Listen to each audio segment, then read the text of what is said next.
Padre e figlio di Padova agli arresti domiciliari e altre 4 persone, residenti in provincia di Roma e nel Ferrarese, tra loro anche una commercialista, sottoposte a obbligo di dimora o alla firma dai carabinieri.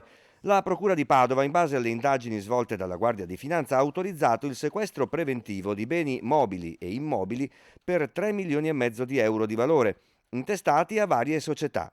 Secondo le accuse, le 6 persone fermate, insieme ad altre 14 per ora solo indagate, erano le componenti di un'associazione a delinquere con base a Padova, che avrebbe commesso una gigantesca truffa allo Stato, ottenendo 4 milioni e 300 mila euro di prestiti bancari coperti dal Fondo di garanzia del governo per le piccole e medie imprese.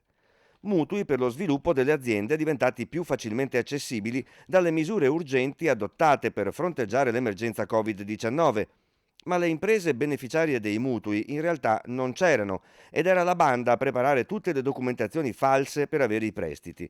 Le sedi delle aziende erano nell'ufficio dei 2 padovani, ora ai domiciliari, in via Tommaseo, in una scatola, con dentro solo i timbri delle ditte. Circa un quinto delle rate dei mutui ottenuti è stato restituito alle banche. È stato anche poi riscontrato che venivano distratti questi fondi verso conti correnti allocati in Regno Unito, piuttosto che Albania, piuttosto che Ungheria, piuttosto che Repubblica Ceca.